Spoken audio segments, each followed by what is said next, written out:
अखण्डमण्डलाकारं व्याप्तं येन चराचरं तत्पदं दर्शितं येन तस्मै श्रीगुरुवे नमः।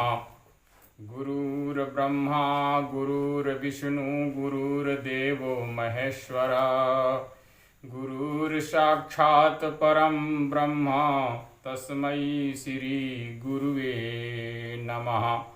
नीलाम्बुजश्यामलकोमलाङ्गं सीतासमारोपितवामभागं पाणौ महासायकचारुचापं नमामि रामं रघुवंशनाथम्। नमोऽस्तु रामाय सलक्ष्मणाय देव्यै च तस्यै जनकात्मजाय। नमोऽस्तु रुद्रेन्द्रयमानिलेभ्यो नमोऽस्तु चन्द्रार्कमरुद्गणेभ्यः। भक्त भगति भगवन्त गुरु चतुरनाम बपू एक। तिनके पद बंदन किए नासत विघ्न अनेक।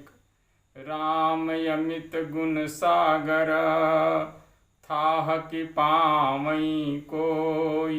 संतन सन जस कछु सुनेऊ तुम ही सुनाई सोई। तुम ही सुनाए ही सोई। बोलिए सियापति रामचंद्र भगवान की जय। श्री राम जय जय राम। श्री राम जय जय राम। श्री राम जय जय राम। श्री राम जय जय राम। सियापति रामचंद्र भगवान की जय। श्रीमद् सतचित आनंद घन आनंद कंद भक्तपाल शिव मानस मराल कालहू के काल। करुणा सिंधु दया निधान शरणागत पाल। गरीब निवाज श्री दशरथ नंदन कौशल्या आनंद वर्धक श्री जानकी रमण राज राजेंद्र राघवेंद्र आजान बाहु दीर्घबाहु राज राजेंद्र राघवेंद्र करुणा वरुणालय पूर्ण ब्रह्म पुरुषोत्तम परमात्मा भगवान नारायण श्री राम प्रभु अजिर बिहारी मुनिमन हारी भक्त भयहारी। प्रभु की असीम कृपा से कुछ भगवत चरित्र कहानी सुनने का सुंदर अवसर प्राप्त हुआ है। आज जो है महाभगवती सबरी जी की कथा का प्रथम भाग है। प्रथम भाग में महाभागवती सबरी जी की जो कथा है उनके पूर्व जन्म की कथा है। देखिए अनेकों जन्मों के जब पुण्य उदय होते हैं धीरे धीरे और ज़्यादा पुण्य जब इकट्ठा हो जाता है तब जा कर के प्रभु के चरणों में अनुराग प्राप्त होता है और मार्ग खुलते हैं, प्रभु की प्राप्ति होती है। भाग्योदय न बहु जन्म समार्जित तेन सत्संग मंच लभते पुरुषो यदा वही। अज्ञान कृत मोह मदांधकारम भानासम विदाहि दोदैते विवेका। अनेक जन्मों के पुण्य जब उदय होते हैं तभी यह सुंदर अवसर प्राप्त होता है जो महाभगवती सबरी जी के जीवन की ये कथा है। सबरी जी के पूर्व जन्म की कथा इस प्रकार है। देखिए तीसरे चौथे जन्म में जाकर के सबरी जी का यह प्रभु राम से मिलन हुआ। सबसे पहले ये कथा है कि एक बड़े ही त्यागी तपस्वी भजन परायण एक महात्मा थे। उनकी भक्ति से प्रसन्न होकर स्वयं भगवान विष्णु भी कभी कभी उनसे सत्संग करने आते थे। एक दिन श्री लक्ष्मी जी को भी ऐसे भक्त के दर्शन की इच्छा हुई और वह भी भगवान के साथ आई और दर्शन करके बड़ी प्रसन्नता हुई और तपस्वी जी को अपने यहाँ प्रसाद पाने का निमंत्रण दे दिया। त्यागी जी महाराज समय पर बैकुंठ पहुँचे। श्री लक्ष्मी जी ने बड़े उत्साह से खूब तैयारी की थी। मेवा, मिष्ठान, पुआ, पकवान, कढ़ी, भात, यानी अनेकों व्यंजन, अनेकों प्रकार के प्रसाद, मिष्ठान, व्यंजन, विविध नाम को जाना, ये सब संकल्प से तैयार कर दिए। उनको करना क्या था? संकल्प ही सब कुछ है। जब त्यागी जी भोजन करने के लिए पाने बैठे तो कच्ची रसोई देखकर बिगड़ पड़े और बोले कि हम दुनिया के हाथ की कच्ची रसोई नहीं पाने वाले हैं, और उठ खड़े हुए। श्री लक्ष्मी जी की समझ में त्यागी जी की बात नहीं आई। भगवान से पूछी तो भगवान ने बताया कि हम लोगों को गृहस्थी मानते हैं, अतः अपनी टकसाल के अनुसार हमारे यहाँ का कच्चा भोजन, कढ़ी भात इत्यादि नहीं खा सकते हैं। यह सुनकर के श्री लक्ष्मी जी बड़ी नाराज हुई कि तुम बड़े दुनिया कहकर हमारे परोसे हुए भोजन की अवहेलना करते हो, हमारा ही भजन कर महात्मा बने और हमारा ही निरादर। मैं साफ देती हूँ कि तुम्हें रोटी पर रोटी धरकर खाने को नहीं मिलेगी। तो त्यागी जी तुरंत बोले कि रोटी नहीं मिलेगी तो हलवा पूड़ी तस्मै खा लिया करेंगे, कभी कभी बाटी दाल बना लिया करेंगे, नहीं तो रोटी ही एक शेर की एक ही बना लेंगे, रोटी पर रोटी धरने की नौबत ही नहीं आएगी। आज भी त्यागियों का यही हाल है, परंतु ध्यान रखना, तुमने मुझे बिना अपराध के साप दिया है, यह उचित नहीं किया। अतः मैं भी साप देता हूँ कि तुम भी नीच कुल में जन्म लोगी और हमारे वेश की अर्थात संतों की शरण में जाने पर ही तुम्हारा उद्धार होगा। इसी श्राप से श्री लक्ष्मी जी सबरी हुई है जी। यह कथा संत के मुख से सुनने को मिली है। ये पूर्व जन्म की पहली कथा है। और वही सबरी जी वहाँ से दूसरे जन्म में किसी राजा की रानी हुई, बड़ी रूपवती थी, महल में सदा पर्दे में रहती थी, परंतु हृदय सात्विक था, अतः साधु संतों में बड़ा भाव था। लेकिन एक तो रूपवती, दूसरे रानी और तीसरी लौकिक मर्यादा, चौथे उच्च कुल में जन्म, इन कारणों से बाहर निकलकर संतों का दर्शन नहीं कर पाती थी। यह बात इन्हें बहुत खलती थी।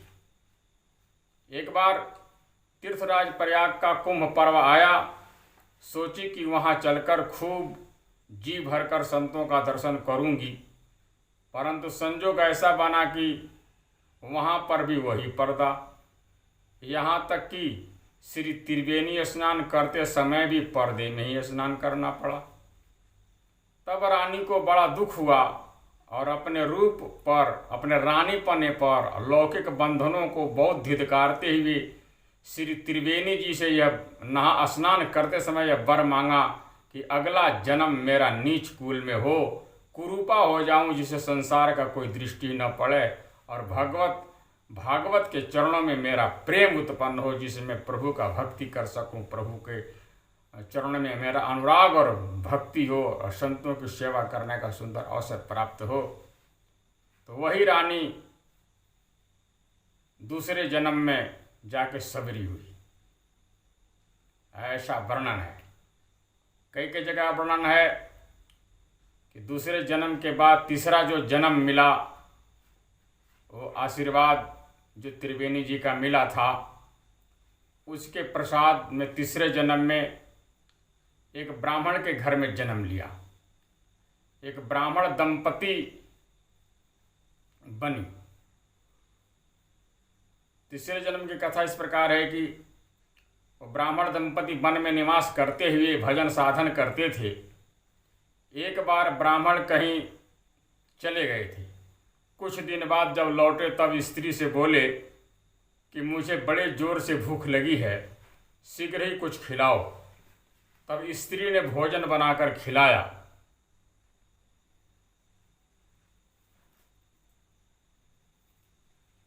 भोजन बनाकर खिलाया और ब्राह्मण भोजन ही कर रहे थे कि उसी समय एक शिशु को रोने की आवाज़ आई।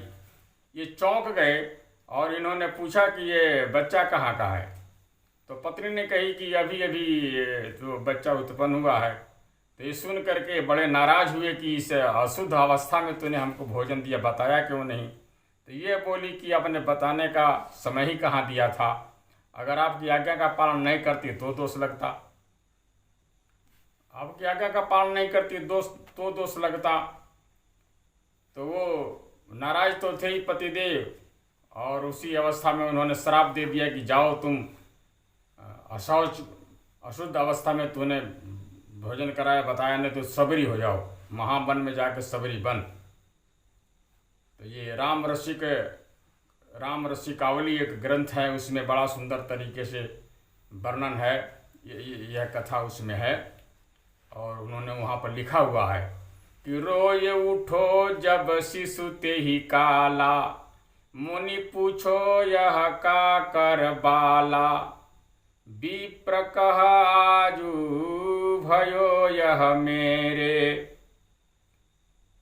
तिय कहा आज भयो यह मेरे, असुनि मुनि तिय पै नैन तरेरे, अरि असौचन मोहि बतायो, अकस पूजन भोजन करवायो, सबरी होई महाबन जाई, सुनिपति साप महादुख पाई, किन्नो ते पति व्रत धर्मा, ताति ते हुई हैं शुभ कर्मा, ते करी हैं संतन की सेवा, यही हैं तव घर रघुकुल देवा।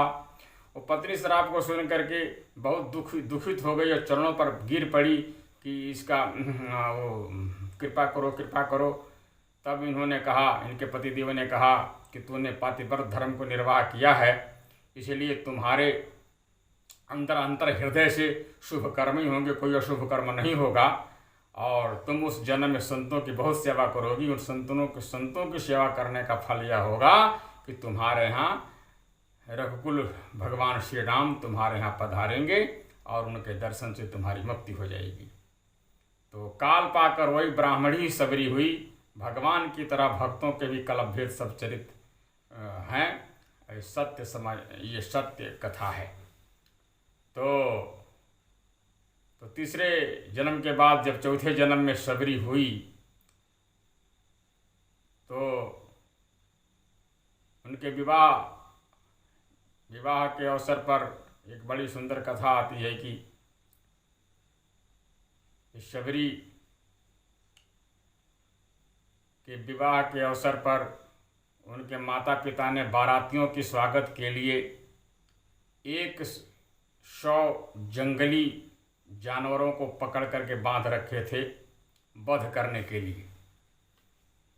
वे निरीह वन्य पशु कातर दृष्टि से सबरी की ओर देख रहे थे कि भोली भाली व सबर किशोरी शबरी अपनी माता से पूछी थी कि माँ, ये जानवर क्यों बांधे गए हैं। रात्रि के टाइम की बात है ये। रात्रि को जब 10 बजे के बाद ये निकली थी घूमने के लिए शबरी, तब ये जानवरों को बंधे हुए देखी थी। तो अपनी माँ से पूछी थी कि जानवर क्यों बंधे हैं। तो माँ ने सहज भाव से सब बात बता दी कि तुम्हारे शादी के लिए बंधे हैं, इन सब का जो है भोजन होगा, सब मारे जाएंगे और सबका भोजन होगा और खुशी मनाएंगे लोग, इस सबर जाति के सब लोग। तो सबरी का यह बात सुन करके सबरी का सात्विक हृदय जो है दयाद्र हो उठा और शबरी ने जो है आधी रात को ही सभी जानवरों का बंधन काट दिया। तो बंधन मुक्त जो पशु भी शबरी को हृदय से आशीर्वाद दिए कि तुमने हमारे बंधन काटे तो भगवान तुम्हारा भी भव बंधन काटेंगे। तुमने हमारी रक्षा करी है सो भगवान तुम्हारी रक्षा करेंगे। तुमने हमारे ऊपर कृपा की है तो भगवान तुम्हारे ऊपर भी कृपा करेंगे, क्योंकि परोपकारी जीव भगवान को बहुत प्रिय लगते हैं। उपकार प्रियो विष्णु जलधारा शिव प्रिय भानु प्रिय नमस्कारो ब्राह्मणो मधुर प्रिया। इस प्रकार से शबरी जी का पुण्य उदय हुआ और घर से वैराग्य हो गया और उसी रात्रि को स्वयं वो घर से भाग निकली। घर से भाग निकली तो कहाँ जाती है? आजकल बच्चियों के जैसे दूसरे जगह नहीं, किसी के लड़कों के साथ भाग जा रही है, चाहे किसी गांव की तरफ जाती है, चाहे किसी शहर की तरफ जाती है, ऐसा नहीं भागी। वो पुण्य उदय पूर्व जन्म के पुण्य के प्रताप से वो वन के तरफ भागती है। और भक्तमाल में श्री प्रियादास जी महाराज बड़ी सुंदर छप्पे के साथ लिखते हैं, बड़ी सुंदर, कि वो वन में गई। वन में रहती नाम सबरी कहत सब, चाहत टहल साधु तन न्यून ताई है। रजनी के से सिया शरम परवेश करी, लकरी न बोझ धई आवे मान भाई है। न्याई बेको मग झारी ककरनी बिनी डारी, बेगी उठी नेकु देती देती न लखाई है। उठत सवारे कहे कौना सो बुहारी गयो, भयो ही ये सोच को बड़ी सुखदाई है। इसका अर्थ है इस प्रकार से है कि वे वन में निवास करती थी। सब लोग इन्हें शबरी कहते थे। इनके मन में साधु संतों की टहल करने की बड़ी इच्छा थी, पर शरीर नीच जाति का है, साधु संत सेवा स्वीकार नहीं करेंगे, इसलिए उनके समीप नहीं जाती थी। थोड़ी रात रहने पर वह ऋषियों के आश्रम में छिप कर जाती थी और लकड़ियों के बोझ को रख आती थी। यह सेवा उन्हें बहुत अच्छी लगती थी। प्रातःकाल शीघ्र ही उठकर सरोवर पर आने जाने के मार्ग को झाड़ बुहार कर उसकी कंकड़ियों को बीन कर अलग डाल देती थी। यह सेवा करते हुए उनको कोई भी नहीं देख पाता था। सवेरे उठकर ऋषि लोग आपस में कहते थे कि मार्ग को नित्य कौन झाड़ बहार जाता है और लकड़ियों के बोझ कौन रख जाता है। सभी मन में यही सोचते थे कि कोई बड़ा भारी सुख देने वाला कोई सेवक आ गया है जो छिपे सेवा कर रहा है और पुण्य कमा रहा है। इस छप्पे का जो है यह अर्थ है। सबसे बड़ी बात यह है कि शबरी जी के मन में वन में जाने का मन कैसे हुआ, वन की तरफ कैसे भागती? क्योंकि पूर्व जन्म में जो संस्कार जो मिले हैं संतों की सेवा करने का, भजन करने का, वो भजन करने का सौभाग्य तो वन ही में मिलता है जी। वन में बसते हुए अनुराग पूर्वक भजन का अभ्यास करने से भजन में वृद्धि होती है, इसलिए वन में गई। नदी किनारो गिरी शिखर, बाग 21 देश, भागवत जन बील में तहाँ बढ़े भजन विशेष। इन स्थानों में भक्ति की वृद्धि होती है।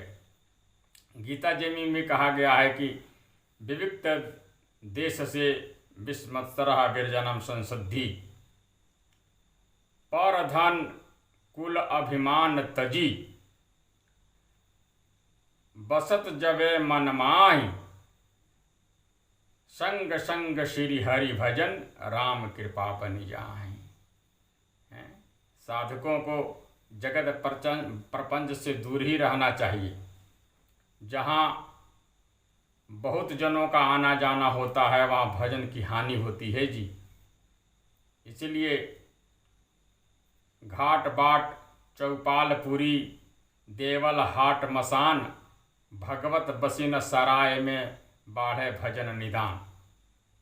और दूसरी बात यह है कि संसार में रहने से उसका थोड़ा घना रंग जो है लग ही जाता है। घर में रहो या किसी मोहल्ले में रहो या शहर में रहो तो वहाँ आने जाने वालों का संग से कुछ न कुछ रंग चढ़ ही जाता है। किसी ने लिखा है कि जाइए न तहाँ जहाँ संगति कुसंगति है, जाइए न तहाँ जहाँ संगत कुसंगति है, कायर के संग सूरी भागी हैं पे भागी हैं, फूलन के बस बसे फूलन की बस होती, कामिनी के संग काम जागी हैं पे पागी हैं, घर बसे घर में वैराग्य कहाँ, माया मोह ममता में पागी हैं पे पागी हैं, काजर की कोठरी में कैसहूँ सयानो जाए, काजर की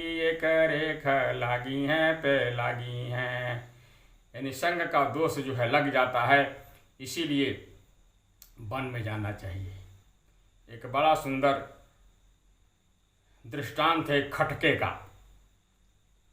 एक बार एक धनी के बगीचे का पक्षी वन में रहने वाले अपने मित्र पक्षी के पास गया। समझ गए ना, मतलब गांव में रहने वाले एक धनी के बगीचे का पक्षी जो है वन में रहने वाले अपने मित्र पक्षी के पास गया। उसने वन में ऋतु के अनुसार प्राप्त फल फूलों का मित्र से स्वागत किया। मित्र का, वो वन वाले पक्षी ने, परंतु इसको वन में फल फूलों में रुचि नहीं। एक दो दिन रहकर जब वह अपने निवास को जाने लगा तो वनवासी मित्र पक्षी को भी साथ ले आया। बगीचे में सुंदर सुंदर फलों के फूलों के वृक्ष लगे थे। बड़े ही स्वादिष्ट सुमधुर तथा सरस थे वहाँ के फल। अब लेकिन बाग की रक्षा के लिए माली जो है वहाँ नियुक्त कर दिया था, रखवारे बहुत से पहरेदार बैठा दिया था। फलों को पक्षियों से बचाने के लिए वो जो माली जो नियुक्त था वो बीच में टीन बजाया करता था।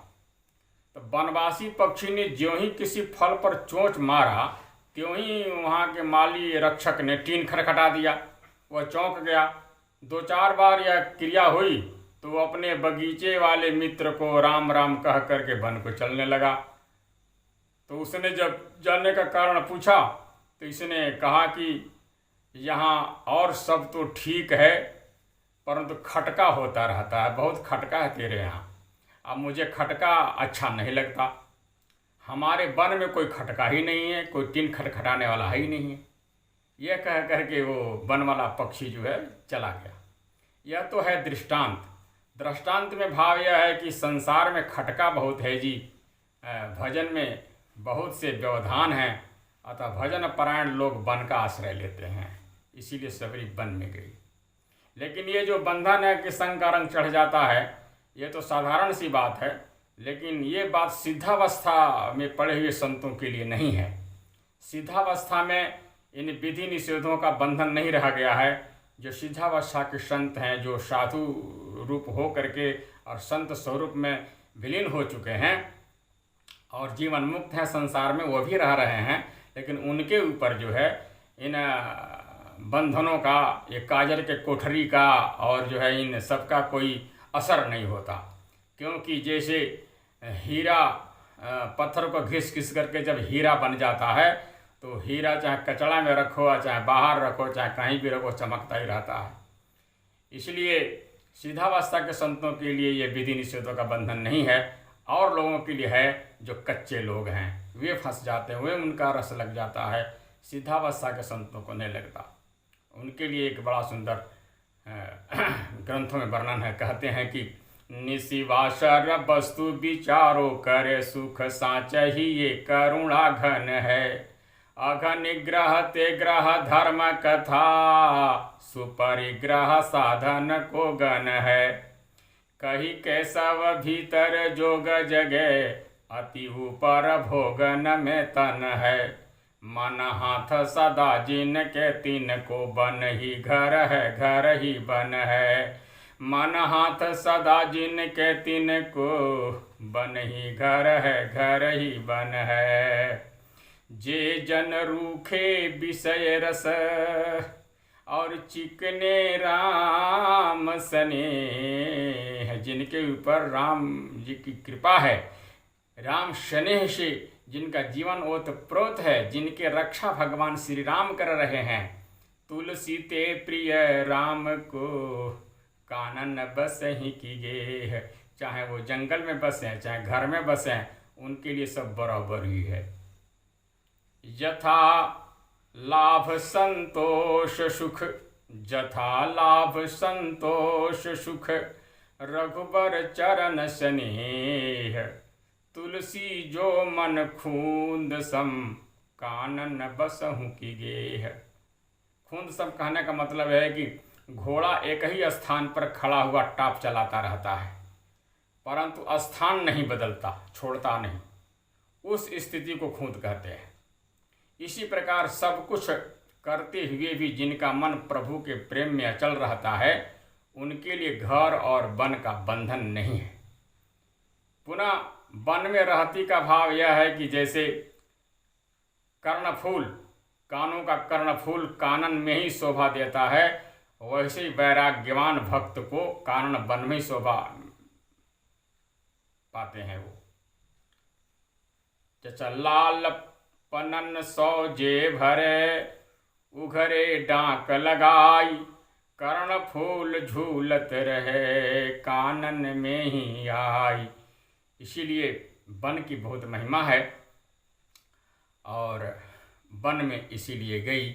नाम शबरी है कि यह उस महाभगवती की जातिवाचक संज्ञा है। ये महाभगवती की सबरी जो नाम है, ये महाभागवती की जातिक संज्ञा नाम है। नाम तो कुछ और ही रहा होगा, परंतु इसी नाम से विख्यात हुई। कहत सबका भाव यह है कि यह कहने मान की सबरी थी। ये कहने मात्र के लिए ये सबरी थी, लेकिन अगर देखा जाए तो इसकी पवित्रता के ऊपर देखा जाए तो कई कोटि विप्रताई तापे बार, ये करोड़ों विप्रताई इसके ऊपर बार दीजिए, इतनी पवित्र है। इसके आगे